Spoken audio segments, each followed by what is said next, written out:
may gustong umorder ng piso wifi po namin, punta lang kayo sa Facebook page namin para ma-assist po kayo. ENM Internet Cafe and Services. Salamat!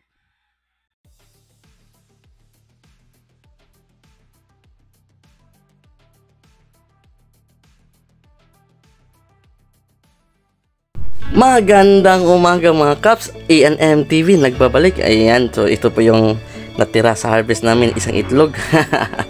So sa ngayon mga Kaps, meron kaming isang piso wifi installation.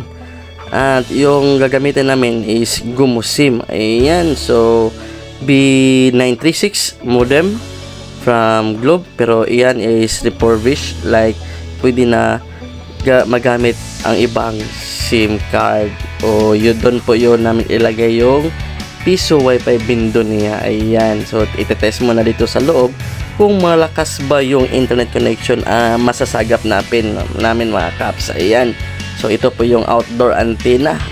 Nagre-ready na po yung isang assistant natin doon. Ayan, siya po yung nagwa-wiring sa extension wire papunta doon sa cage mga Kaps. Ayan. So napakaganda.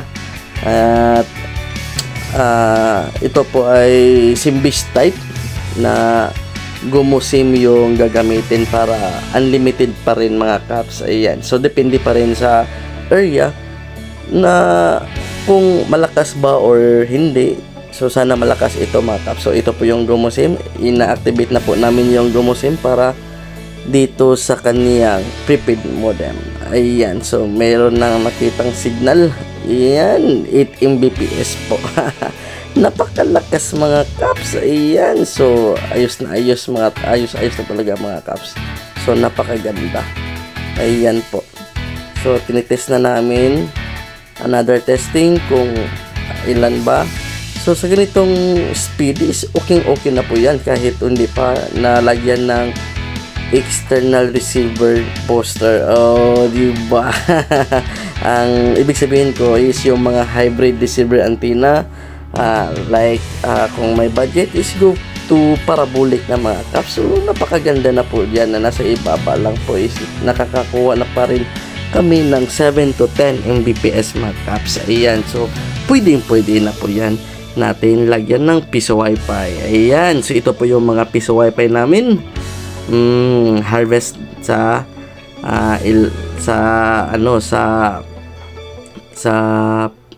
bandang harapan yung hulog, yung coin slot, at saka yung harvestanan is nasa likuran. Ayan, so ito po yung coin slot. Pagkatapos namin doon sa pag-install is may coin slot akong repair. Ayan, so tinan nyo is kumakain lang ng piso. Ayan, so ni-calibrate ko yung piso coin slot niya, reprogram. Ayan, pagkatapos ng ulan, another naman po kami. Punta kami sa Kangmating, may installation kami doon, another piso wifi installation. Ayan, so kumbate.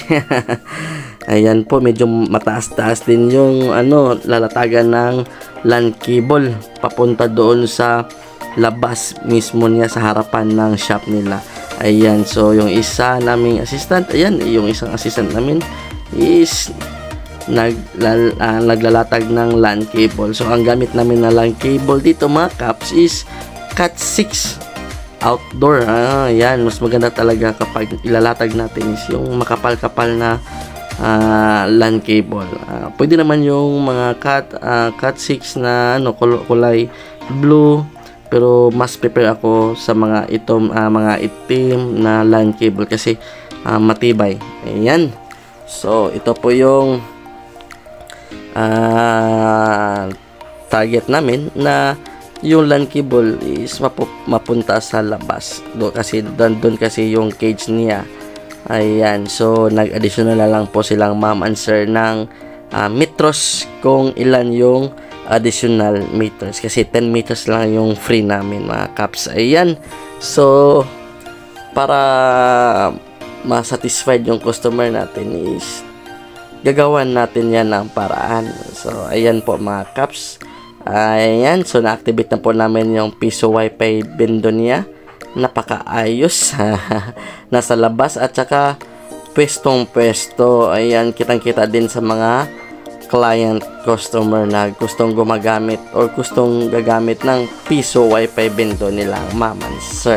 Ayan, sa pagkatapos is pagka umagahan yan, pumunta kami doon sa ibang area installation. Is Negros pa rin yan mga kaps. Ayan, so nag-install kami ng cage. Is ito pala ay isang profit sharing namin.